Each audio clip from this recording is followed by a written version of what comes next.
Welcome to this edition of What the Fuck Happenings here in opposition. Yeah, that would probably be it. So another week transitioning from making a bunch of arguments to making sort of the argument in some sort of sequence that can be more persuasive or compelling as an argument. And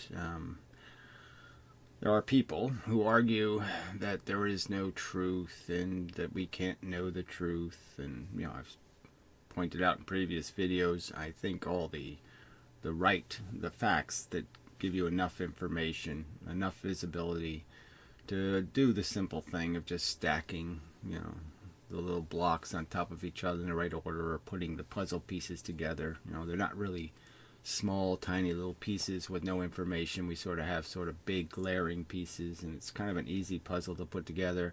And the only thing that messes you up is if you have a bunch of erroneous pieces, just misinformation and nonsense, and you try to cram that into the story. I would argue that it is sensible to believe the universe is a coherent thing, that it has a real history and a real story, and there's only one story. That's not a whole bunch of universes all doing the same thing a little tiny bit differently. Those are just made up kind of puzzle pieces. You can do that. You can take a piece from over there and you can stick it onto some other piece, and you can start breaking the pieces into pieces. But there's no point in doing that. There's no logic to it. There's no compelling reason to believe it. The simple answer is that it's a sequence of events, and that's what we see life happening as. We don't see anything that gives us any indication that there is any power to control time or to, alter the story. The deterministic look way back and dissect what took place. It's a sequence of events is all, and it's a coherent one. It's a real story, not any story. And it's the story isn't a story. It's a sequence of real events, not just made up ones. Anyway. And you draw conclusions based on putting together the story, the model of how it happened. And science can help a lot in terms of detailing and compiling evidence for the boundary of the puzzle pieces, and can give you lots of clues as to how they go together, and can reveal them, can shine light on them to make them more visible, however you want to metaphor it. And it can also expose the fake, phony pieces that are glued together with nonsense like faith, concepts like that. And then you get into sort of the science of being reasonable, and then you get into philosophy, and you can make sensible philosophical arguments about the storytelling of the past, and how it makes no sense at all to sit there and watch a trial thousands of years later, okay, and where you can never examine the witnesses and find out how credible this fable is and believe it. I mean, it's just a prescription for failure to get the right answer. Then some sort of way to get the right answer is to believe anything a human being says. And so all of religion is just nonsensical in the context of any fair, rational, in the context of context. Giving it proper context, it makes no sense. The context of human beings separated by distance make up completely different religious stories, nothing really in common.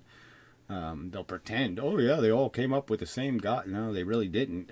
There are all kinds of different stories. And they don't have much in common at all, except the ones that are built out of each other, like languages that are built out of whatever you call the original letters But yeah, they reformulate them into all kinds of different patterns.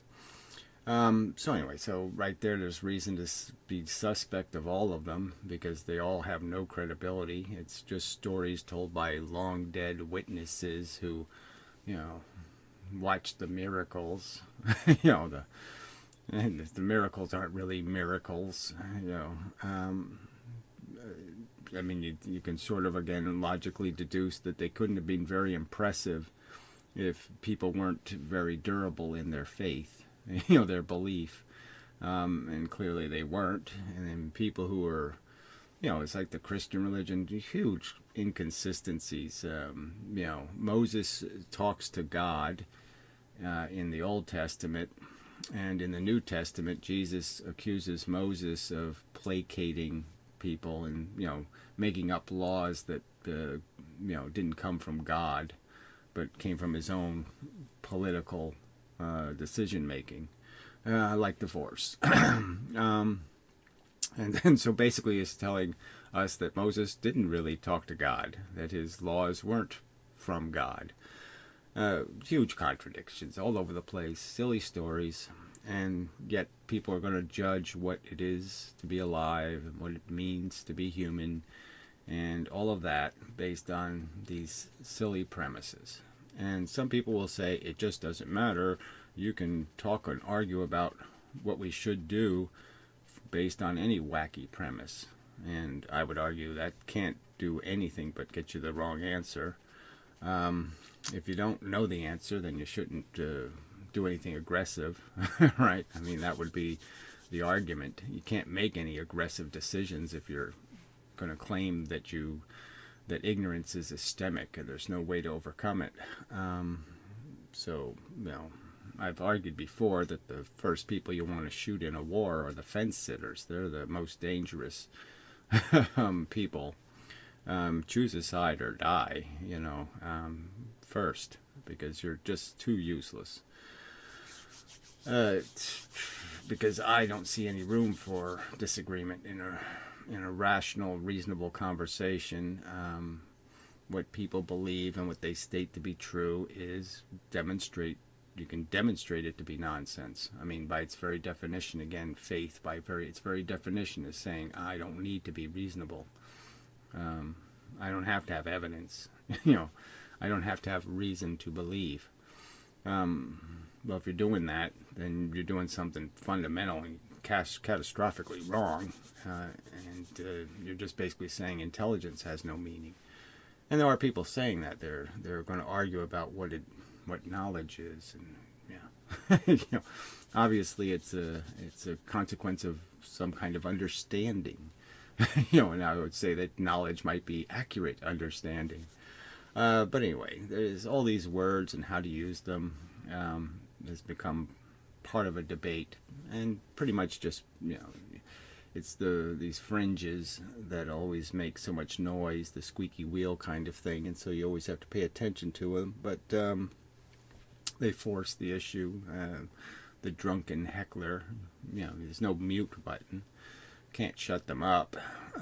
So whatever distractions they'll force, you have to indulge, just because they're so rude. So you have to deal with the false and phony arguments and accusations and statements. So I'll do some of that, but I'm not going to do it in any direct way, I don't think. But yes, I don't see any possibility of arguing from a confused or some sort of model that you have no confidence in about anything. You know, just about anything important. If you're going to make an important decision and you don't have information, you're claiming nobody does, then you know, then you might as well just pick the answer out of a hat. Yeah, might as well just flip coins. No point in having a war over it, and such. So I've argued that, again, it's not that complicated to dissect our existence and understand it in the context of the universe and all of that stuff and physical facts.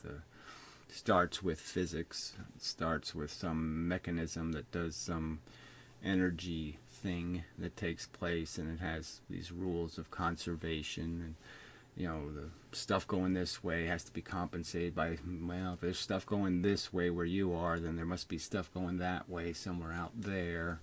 The other half of that story is out there somewhere. And through that simple physics of stuff moving, and there's stuff, and then there's non-stuff, and the process of time is just basically a measurement of the fact that there's no instantaneous movement. Things can't go from point A to point B instantaneously, so there's time.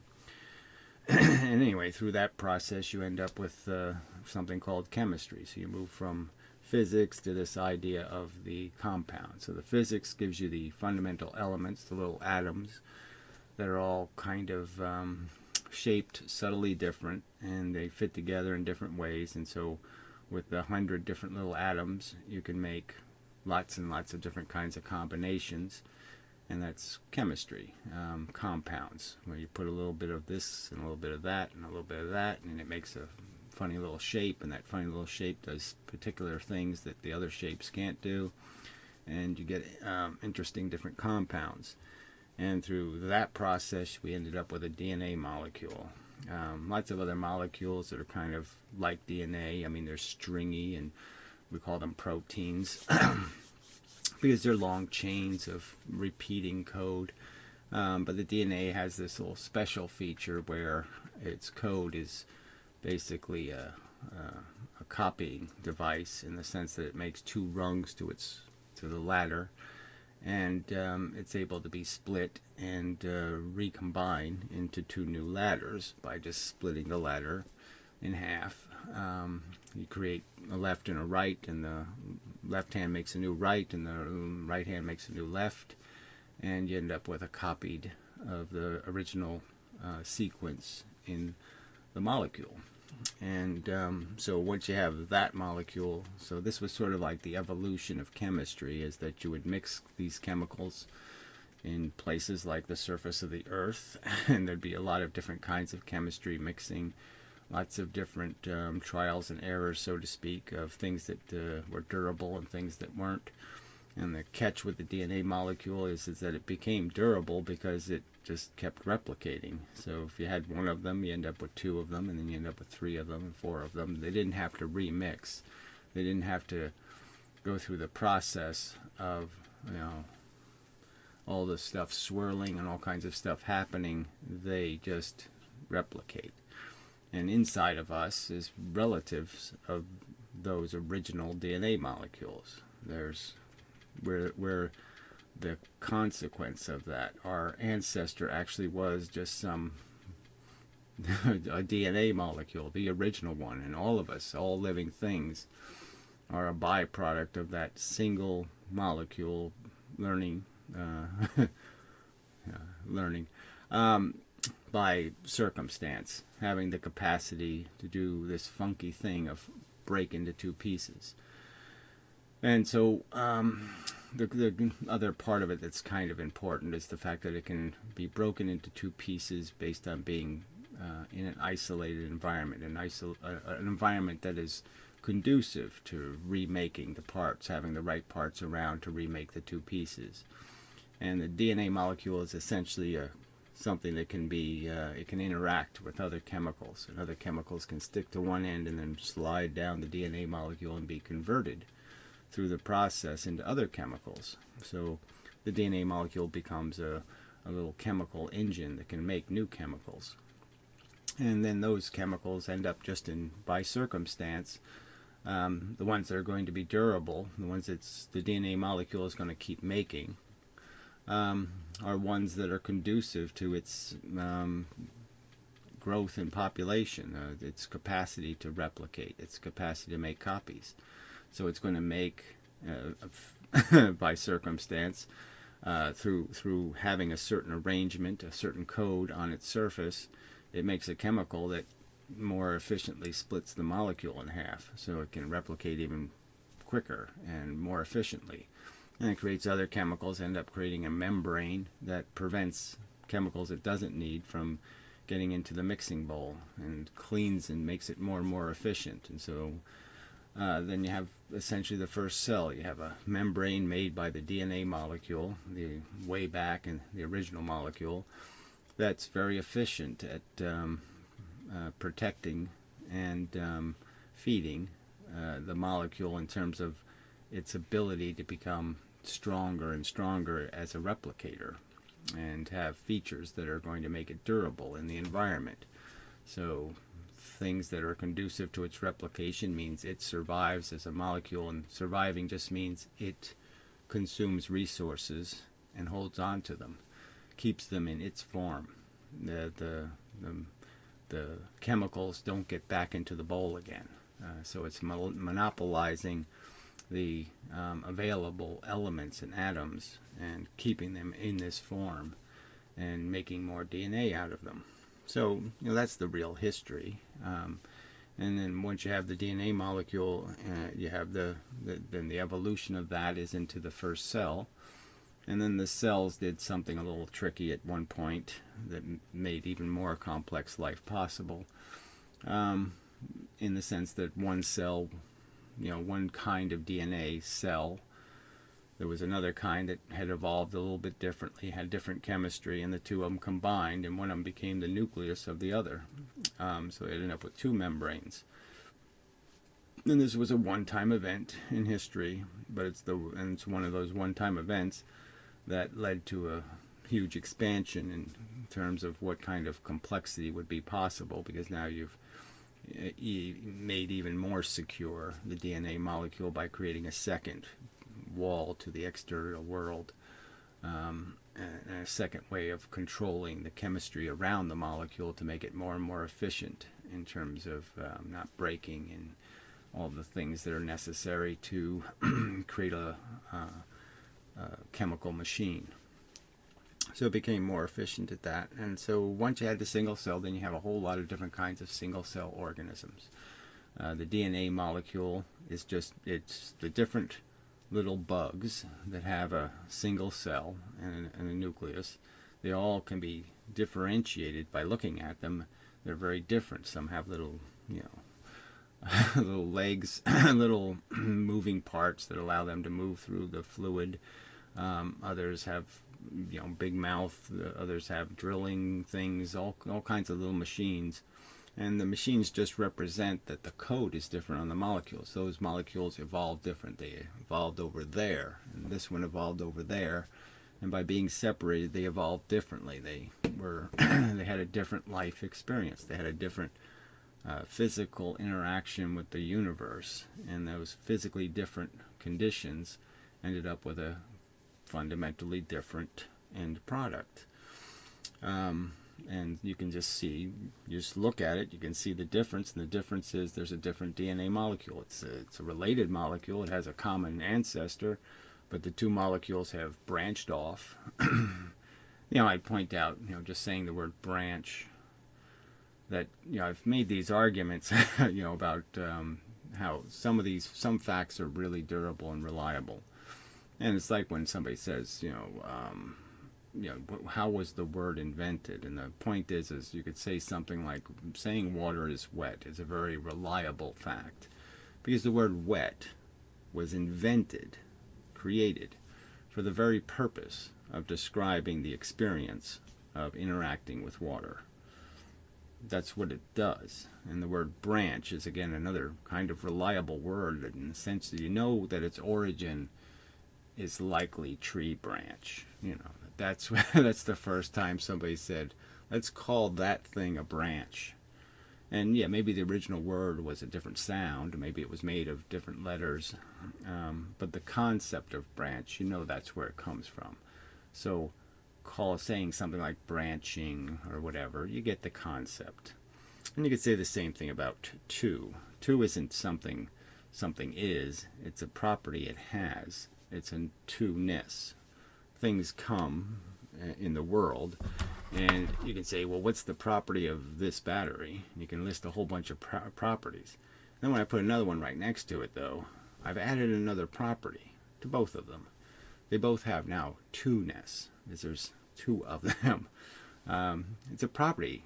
It exists as a real thing, as a concept. that you can take 2ness plus 2ness and end up with 4ness. This is reliable stuff. You can give it that 99.99% kind of true statements. And that's the only point being made, is there's a big difference between things we can say with real authority as truth and things that are, less certain.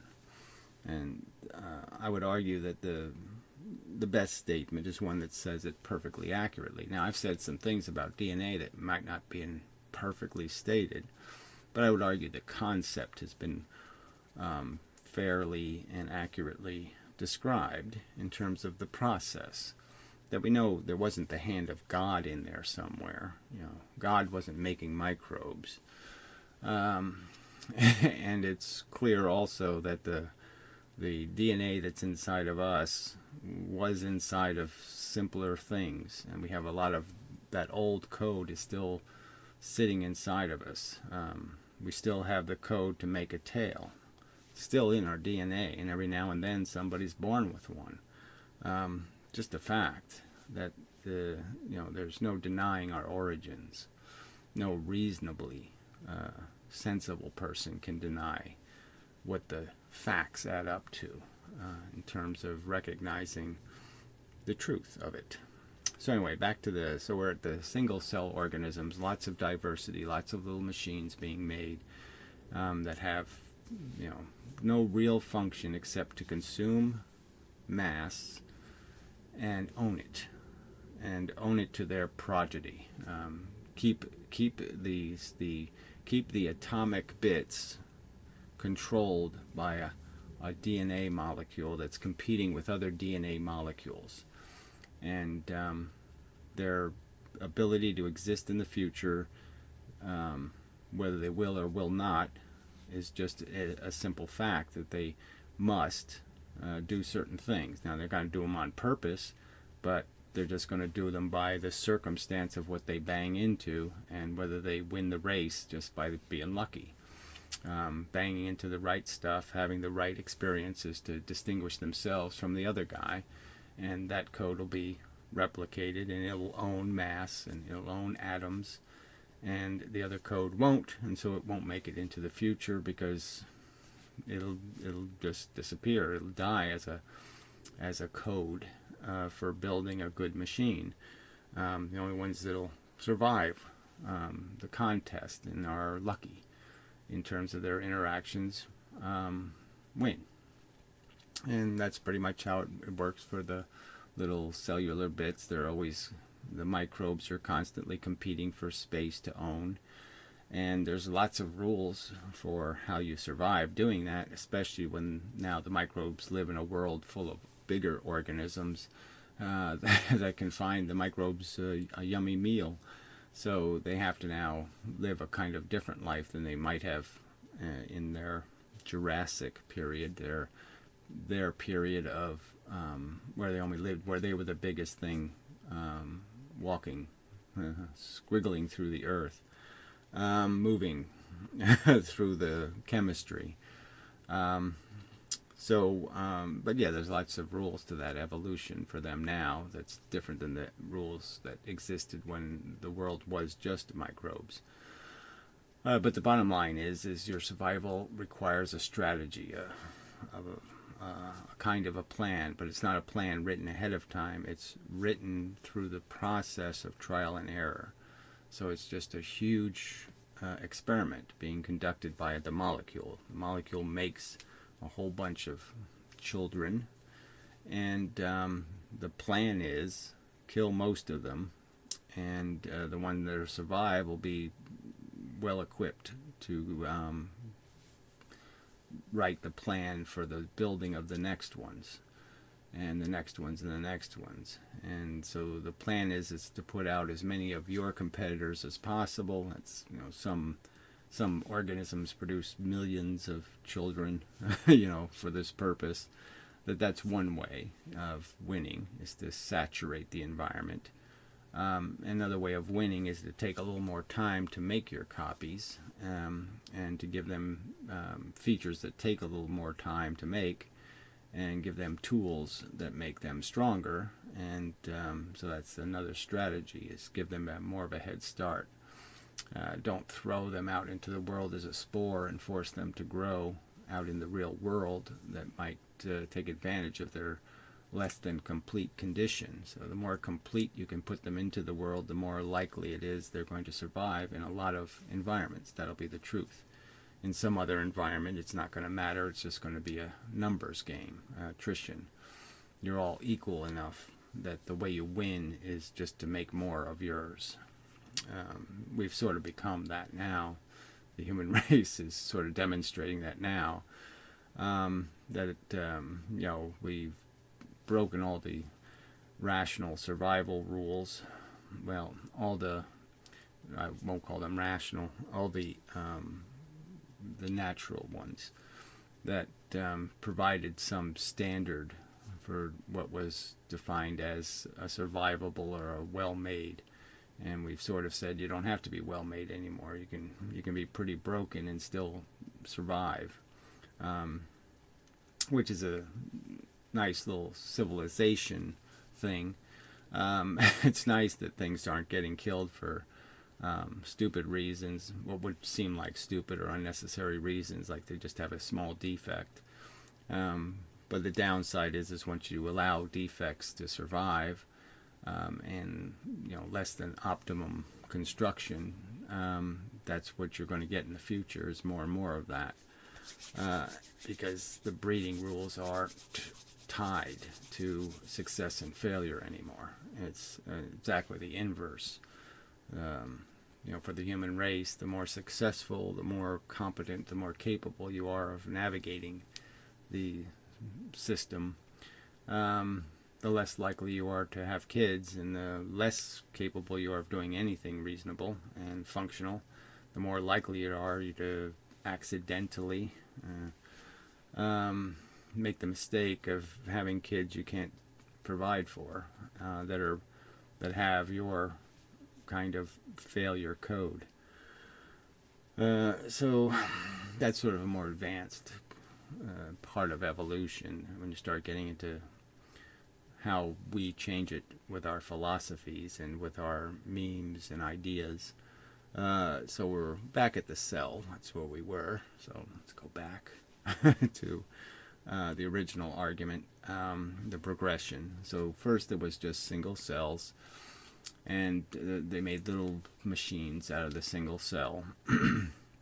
And then there was a change in evolution, in the sense that those single cells sort of fell upon the idea that if they did clump together as a little family or as a group of cells, that they would be more survivable in that form than spread out individually.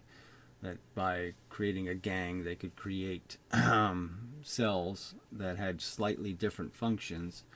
So you could have protecting cells, and you could have skin cells, and you could have layers of your structure where there'd just be slight differences, but you could end up creating a kind of a community that had rules about how it's shaped, and those rules would make it more conducive for feeding and for avoiding getting killed.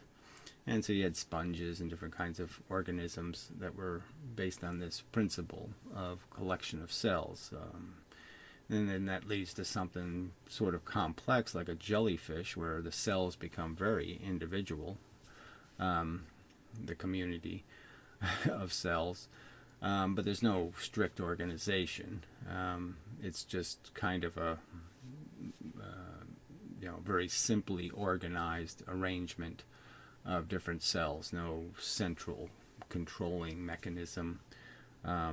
Just cells with different functions stuck together, doing different things. So kind of like organs of the body, except not having one instrument to control everything. Each instrument was sort of on its own, just did its own thing.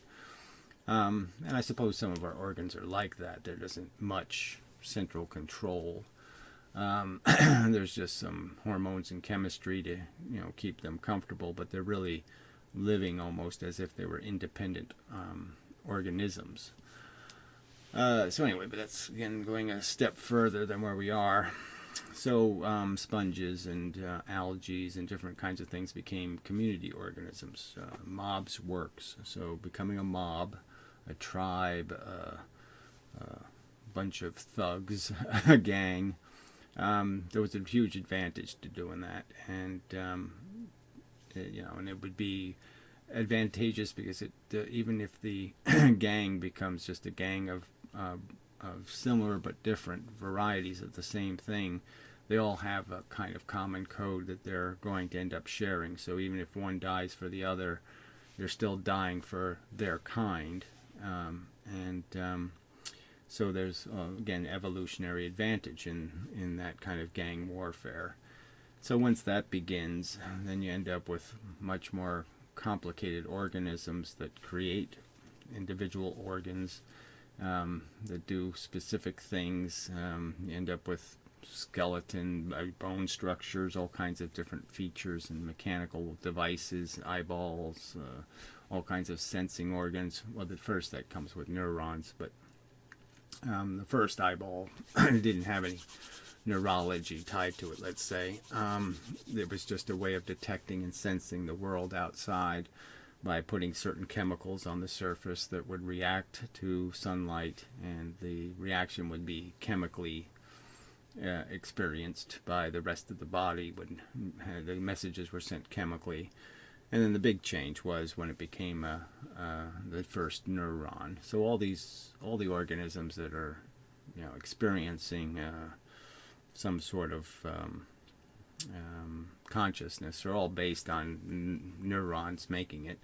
There's no other example of any other mechanism that allows organisms to do complex memory association tasks where they can learn and they have a place to store their experiences and evaluate them and then regurgitate them, have their brain bring back an experience in the past to create a behavior in the future.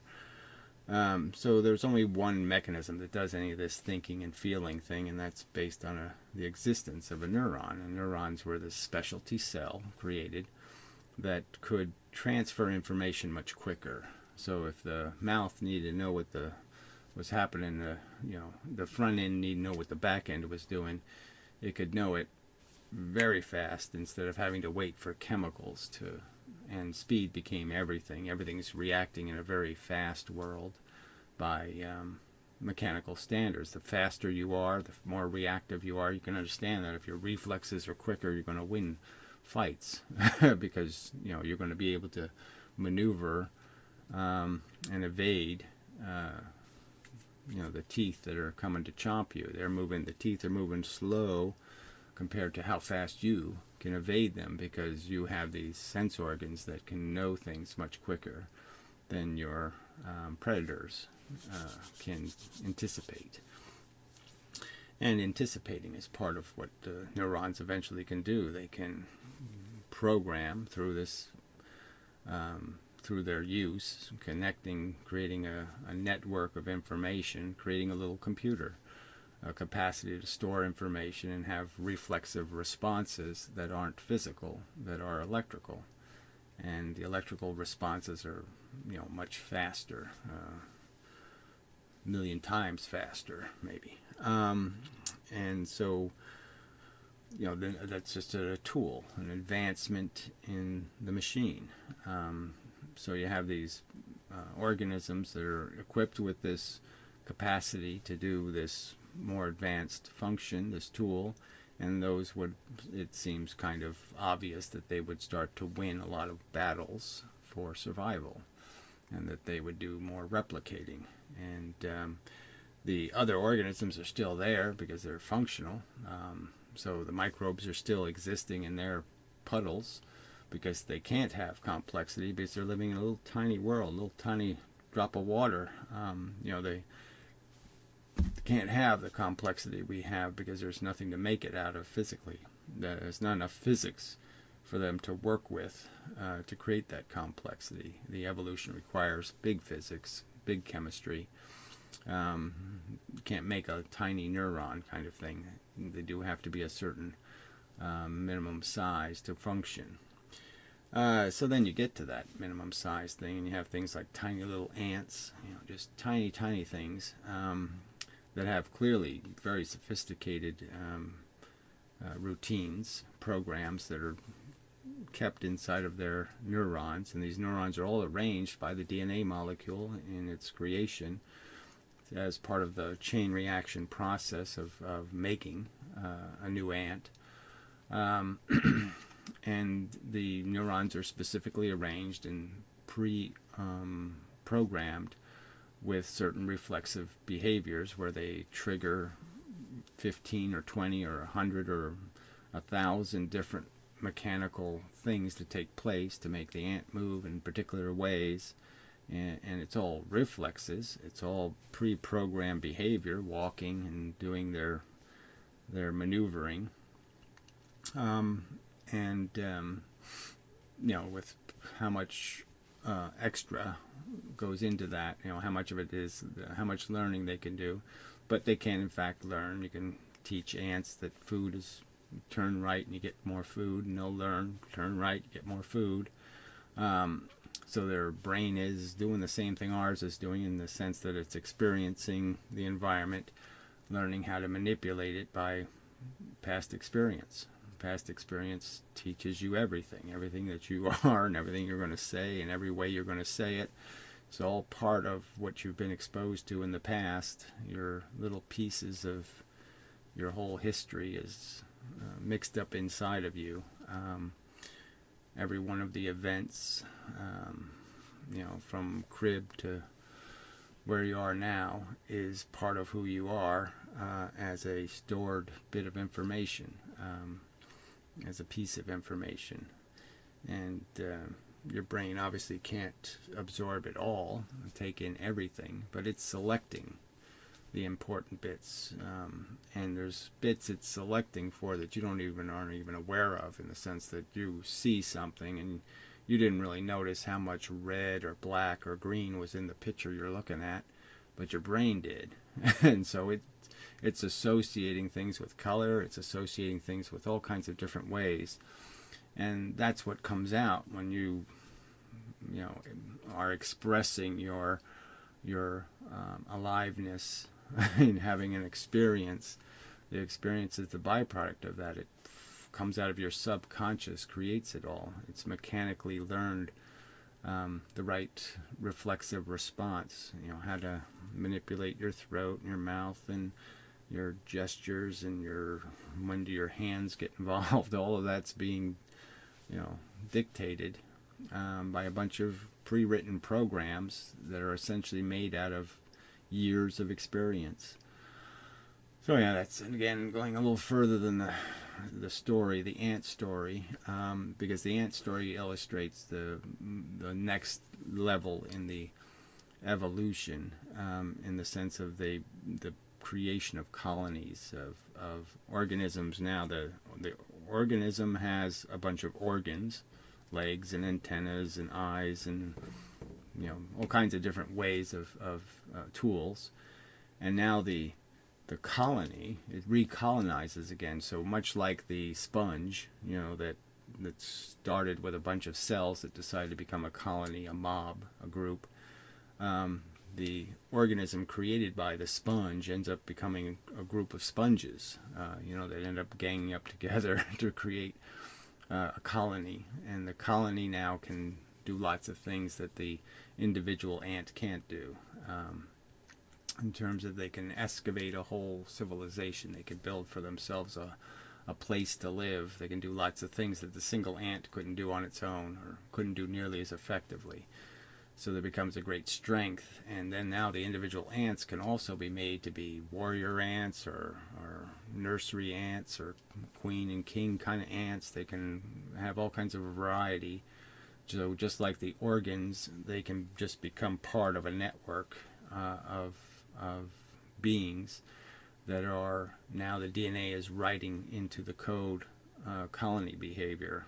And a whole bunch of evolution is now again possible in terms of how the colonies organize the work to work to pleasure ratio. Well, I guess ants don't get to worry about that, but just the functionality, how efficient the colony is at producing. And so now the colonies of bees, for example, all compete with each other in terms of, again, they're in the game to make bees a very popular form of chemistry. You know, the one they're just going to consume matter from the universe and turn it into bees, and that's the competition they're in, is to have more matter in the form of your kind of bee.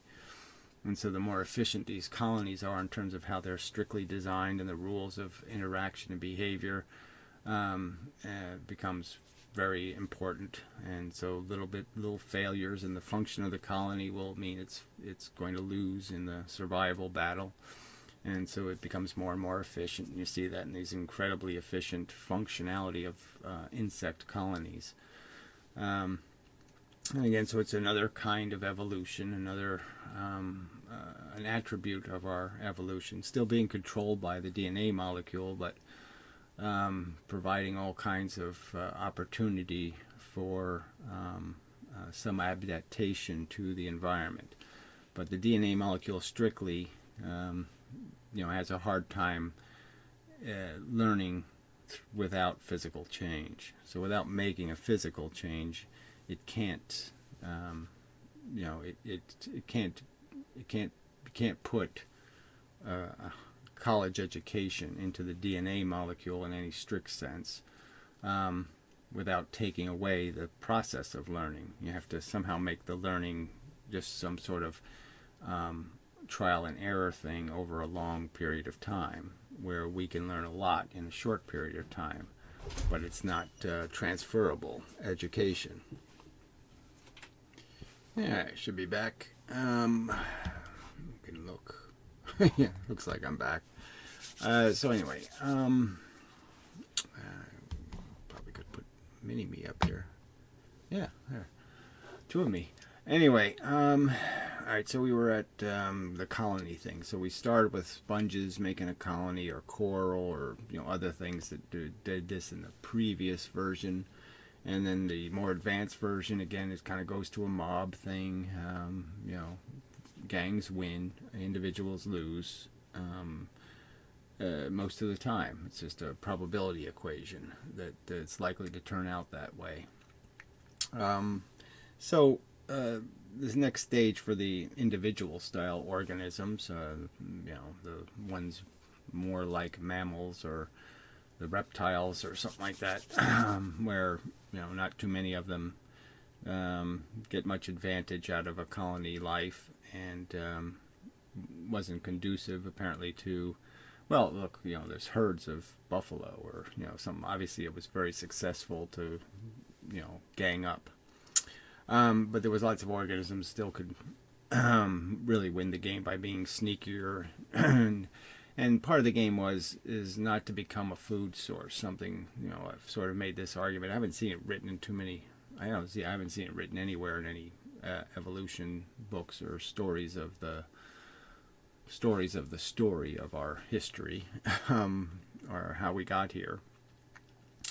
That it really would be an important feature of your evolution, not to be something other things depend on for food. You don't want to be the grass that gets eaten unless you have a backup plan, where they're fertilizing your soil, and it's it's a give and take. So unless you can get into a symbiotic relationship, or one where your parasitism has advantage for both players, it's dangerous to be food.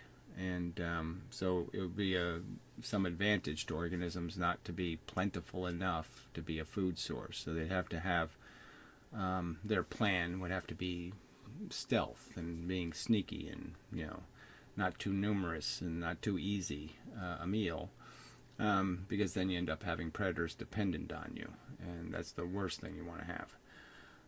But anyway, lots of little catches to evolution, in terms of strategy that wins, that will end up with you winning.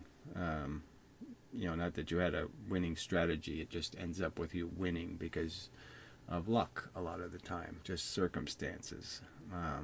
It rained more over there. You got a huge advantage because it rained on the other guy more than it rained on you. That kind of thing will decide fate. So anyway, so you have this structural, physical colony thing, and to some extent, the mammals do this. They have families, and humans did tribes that were mostly just family, but a little extended. And then there was some advantage to exchanging members of your family groups just to end up with some more genetic diversity, so you could keep up with the Joneses, because the Joneses, sort of brought their advantages to your colony and kept you up to date on what the new innovations are, the new successful changes to the molecule. And so there's huge advantage in keeping up with them by merely exchanging code with them, so you don't fall behind. And that becomes a kind of gang too. The gangs that did stay connected outperformed the ones who didn't. So the ones who stole code from the adversaries did better than the ones who didn't. And so that was a successful strategy. Doing some genocide now and then was a good plan to have into the program, and that as soon as it looks like they're starting to encroach on your territory, so they become very territorial. You have to you own a certain amount of space, and there has to be certain rules of respecting that space, or you get killed. So lots of rules that make for success. And then for humans, the game changed, 40,000 years ago, somewhere in there, 30, 20, where they developed a more complex capacity to retain language. They had a crude mechanism for the process, and by just developing that crude mechanism, they ended up having made a much bigger mechanism. So as much as they were getting rewarded evolutionarily for doing a little bit of communicating, by making the little bit of communication, it made possible a lot of communication, in the sense that this became possible to put our knowledge in books and to write them down and to exchange them and to do it in all these abstract ways. So there was the human beings that existed 200,000 years ago. You could put them in high school and they might perform as well as us. Their brain function was there, they just didn't have anything in it. They didn't have any stored knowledge. They didn't have high school. They didn't have grammar school. They didn't have knowledge. So 10,000 years ago we started getting good at this knowledge storage thing, started writing stuff down, learning from the past, and becoming civilized, but more importantly becoming intelligent, knowledgeable, acquiring decades and millennia of experience to base our actions on. Now, the danger of that was that some of these experiences weren't real. People would write down, well, Joe says Sasquatch saved him from falling over a cliff, and so then Sasquatch becomes a real thing because he heard a Joe story. And Joe was just, frankly, he used to call his wife Sasquatch, and it was really his wife who saved him, but it ends up being a story as if it really happened. And then they build a monument to Sasquatch, and it's really Joe's wife, because and then it's 300 years later they're still bowing to it, and still saying it's a reality when it's just the wrong. They got the story wrong right from the beginning.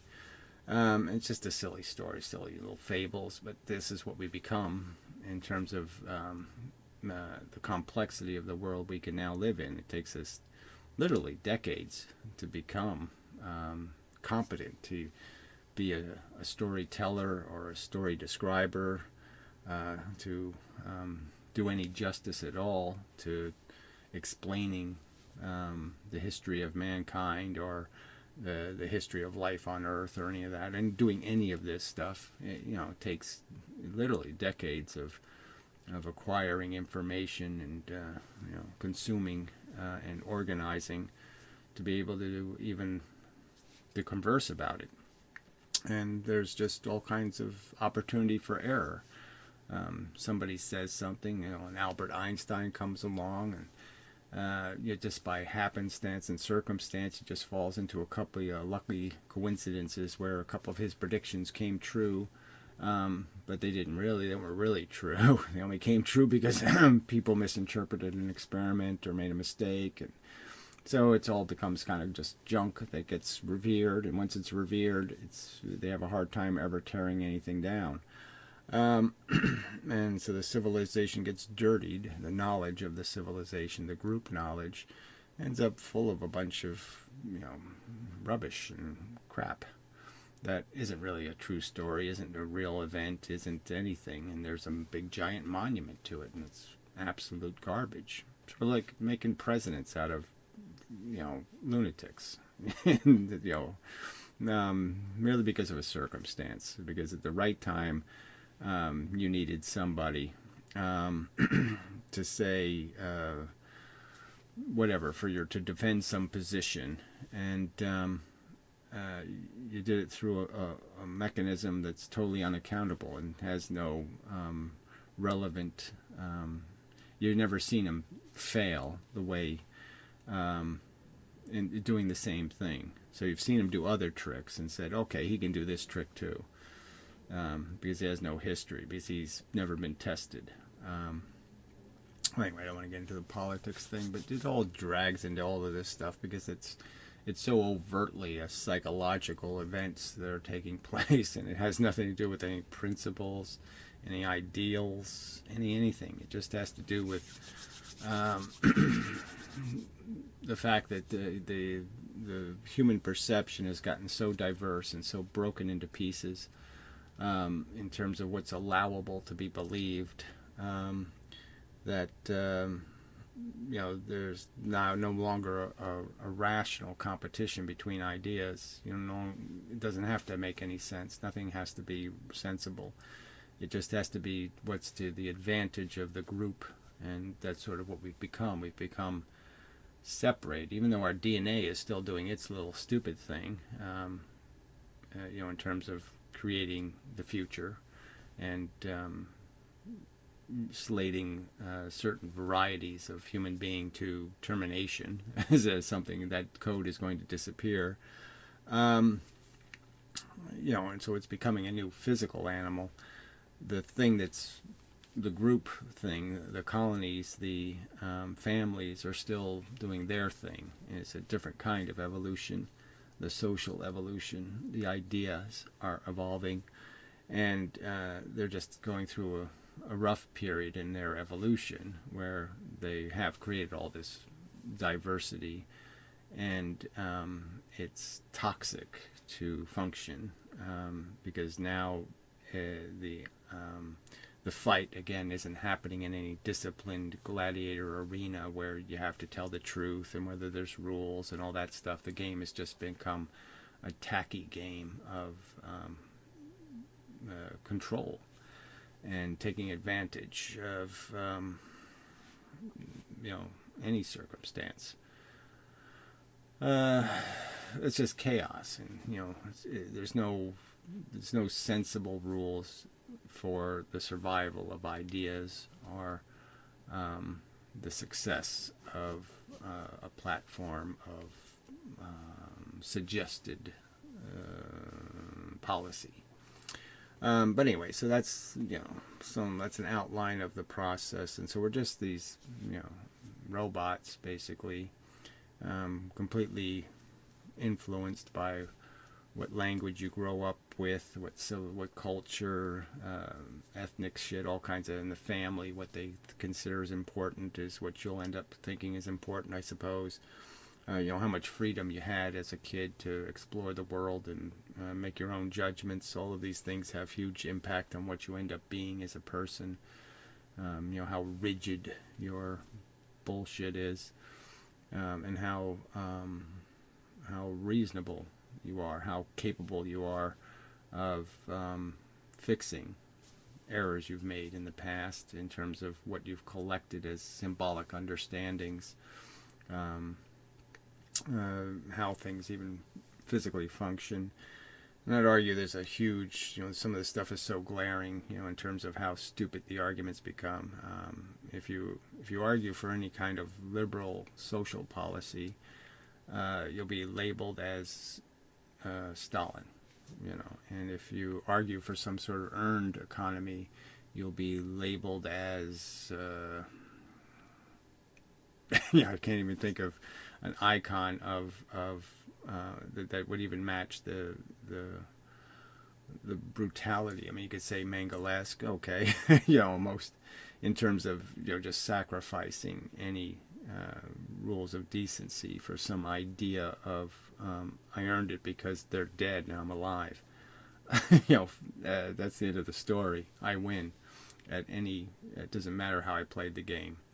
And there's, the reality isn't that stark. I mean, the idea of earning it is important in a civilization. That's whole, deserve should have something to do with it. That's reward and punishment. Reward and punishment has to be allocated based on the behavior, not what you would wish it to be.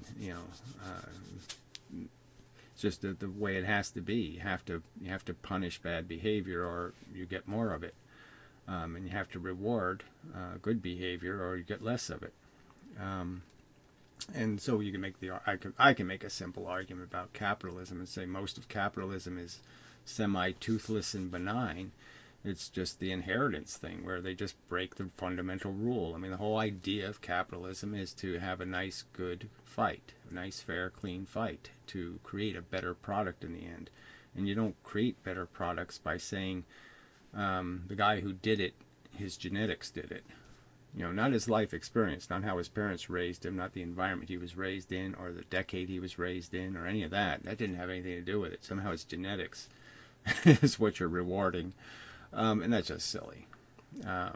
It's got no chance that the genetic factor is such a tiny influence on success in terms of complex success that's based on understanding how to, the economics of a system or something like that. I mean, Bill Gates doesn't have great genetics. It's not what made him successful.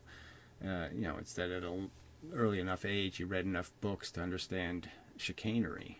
He understood how, hey, if I can get these guys to rent this thing, I can get paid forever. Instead of just buying it outright, of course. So, I mean, just simple things like that. Simple gimmicks is what made most of them. And once you have inheritance, then you just broke your evolution. Your evolution can't work, ironically, when you let them just inherit it and not have to re-earn it, not have to prove that they gained a skill, that they have the power. If they don't have to prove it anymore, then the likelihood is the power doesn't exist in them anymore. And like I said, there's no reason to believe it ever existed in the first place as a genetic power. It was a circumstantial power. And so I mean, it's a simple argument. So if you let inheritance dominate the ownership of wealth, you've broken any kind of reasonable capitalist theme. It's just ruined.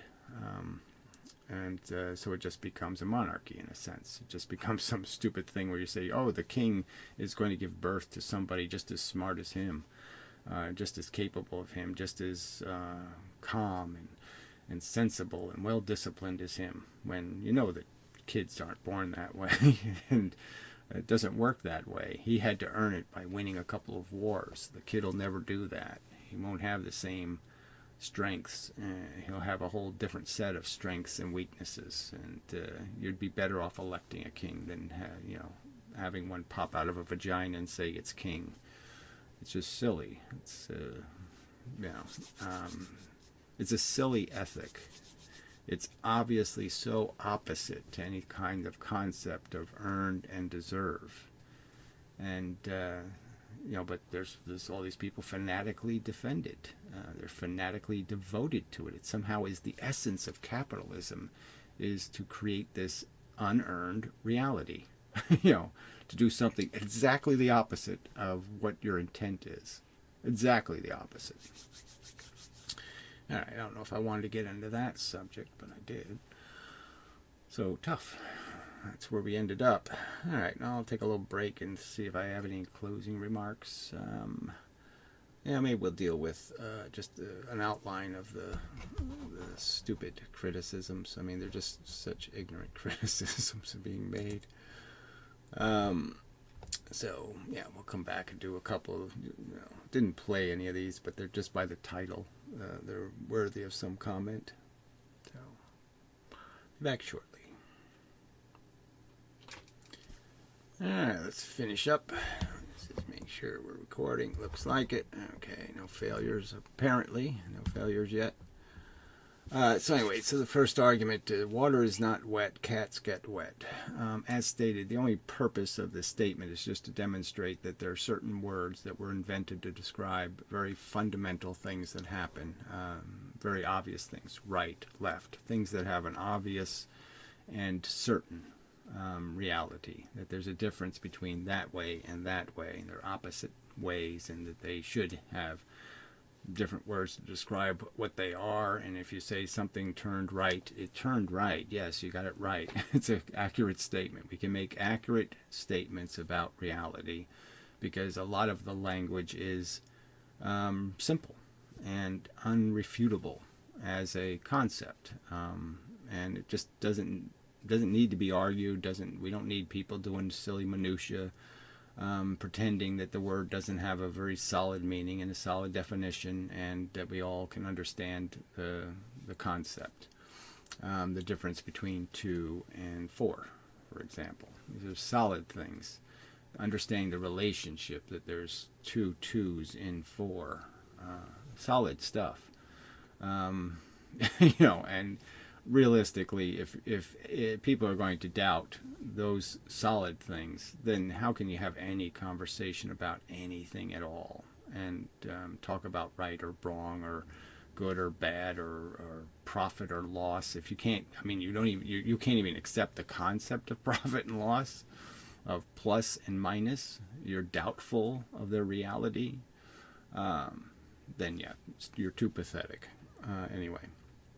Imposition argument is worst starting argument. So somehow I've been falsely labeled as somebody who makes imposition arguments constantly. I think it's a great argument if somebody just wants to refuse to play the game and understand evolution and understand that we're robots and it's determinism and the sad truth of our existence, and it's all kind of a pathetic struggle for nothing. They don't wish to understand, this Shakespearean tragedy of it as a truth, as how life does end in just this pitiful, miserable death, blah, blah, blah. If they don't want to understand that story, it's really easy for everybody to understand. I don't like somebody telling me I know what's good for you. They wouldn't want somebody else controlling their life, telling them what they can and can't do, what's good for them, what's bad for them, all of that stuff. So imposition is a concept everybody can understand, and it's such an overt imposition of risk is the real important part. You're not imposing nothing, you're imposing something, and the something is entirely covered in risk. It's a huge pile of what you're imposing, and that again, I've used metaphors that are kind of obvious, that if you're completely certain you're going to go to Las Vegas and you're going to win, and you say, gee, I'll do my neighbor a favor, and I know where he hides his money, I'll steal his money because he's not home, and I'll go gamble with it in Las Vegas because I'm sure I'm going to win, no problem.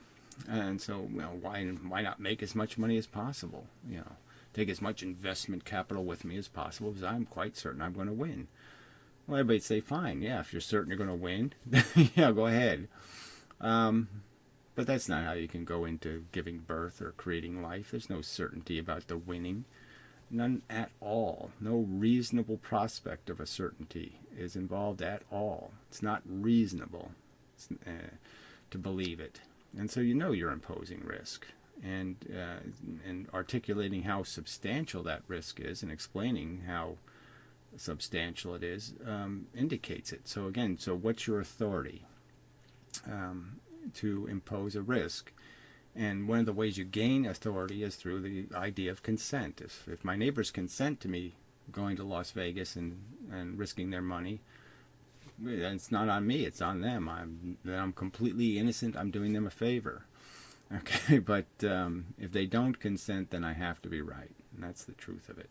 I have to know it's going to be right. I have to be certain. And nobody can be that about the risks of creation. You have no reasonable way to be certain. You're just hoping, and you don't have a right to, I hope I'll win with your money. That kind of thing. Well, anyway, I think it's an incredibly powerful argument. Imposition is the essence of the crime being committed, because we have knowledge of risk. Animals can't impose because they're robots in a narrow sense. They haven't been able to do this experience thing. So they're like a brand new Coke machine. He just knows how to make Coke.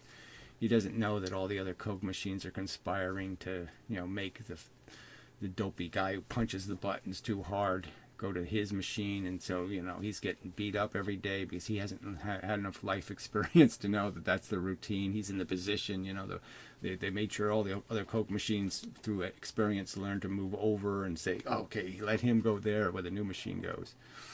That's the nature of this game, is acquiring knowledge. And this is another guy who says there's no such thing as knowledge. Knowledge is some sort of complex thing or something nuanced or some sort of bullshit, when no, it's just understanding, and you can understand something correctly or incorrectly. You can tell a story accurately or inaccurately. That's all there is. All right, it says crap, C-R-A-P, that is consumption, reproduction, addiction, and parasitism, is convoluted crap argument, when it's obviously, because of the acronym, it's intended to be completely concise and unconvoluted. It's making it quite clear that this is what we're here doing. We're consuming for the purpose of reproducing, a process of addiction, and the end result is you end up parasiting. To have, somebody else has to not have. And in more extreme cases, to have, you have to exploit or force something else to be a slave to your needs. Completely reasonable, sensible way to understand the truth of our existence. Crap is the truth of our existence. So he isn't explaining how life isn't consumption for the purpose of reproduction, driven for most of the sentient organisms by mechanical addictions, and incredibly parasitic. It's just makes victims. They're all predators, and nothing exists without some measure of predation on either its brother and sister, or on some other organism. Irrefutable claims of objective truth are crap. Irrefutable claims is, an interesting statement.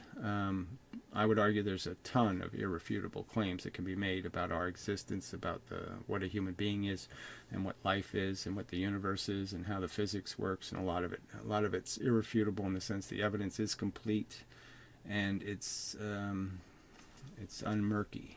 It's not indecisive or contradictory, or the record is quite clear and it points in one clear direction, and there are solid assertions that can be made, and it's just silly to say there's no such thing as a rock solid assertion.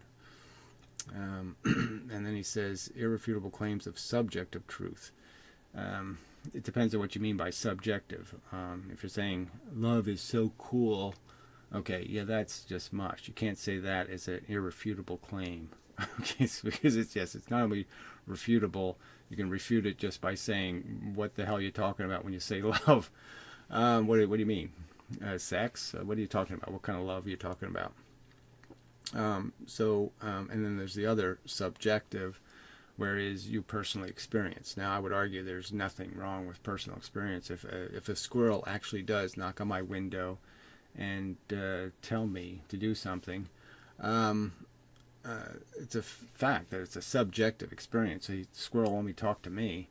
And it's going to be a fact that I'm going to find it. Whatever he's going to say, I'm going to pay attention because a fucking squirrel's telling me it. Those are going to be facts. So a lot of what we experience subjectively, I'm experiencing my personal consciousness personally. And I can testify to it, and I can believe it's real and be perfectly rational.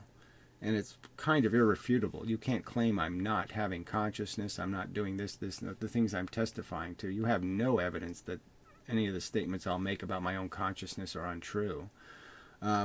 So they're irrefutable in the sense that you have absolutely no evidence that I'm a cyborg or some other thing you would try to indicate I am. Some sort of thing that's testifying to something that's not true. I'm saying I have feelings. They're, they're very different, negative, positive, if you can understand it that way, good, bad, relief and tension, two kind of opposite concepts,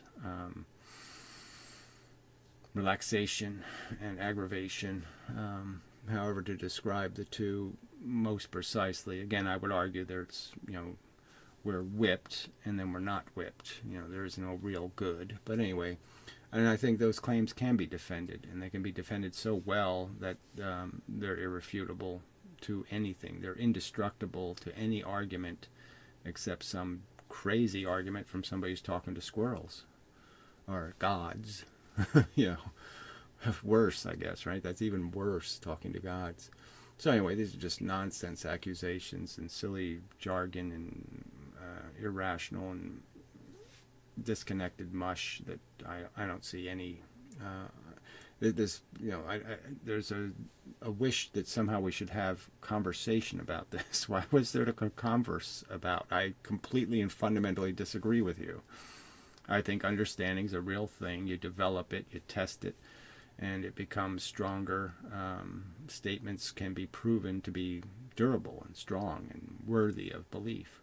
And statements can be proven to be weak and silly and stupid and unworthy of belief. And that's a real thing that happens in the real world.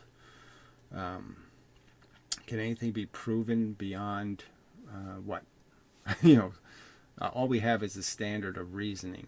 All we have is the standard of a good argument.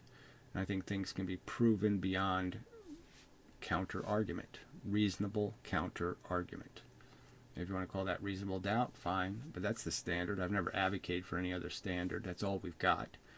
There are lots of things that can be believed with great certainty because the amount of evidence is so overwhelming, and the amount of counter theory, the possibility of constructing a reasonable counter theory is so impossible or undemonstrated to be possible that you have to go with it.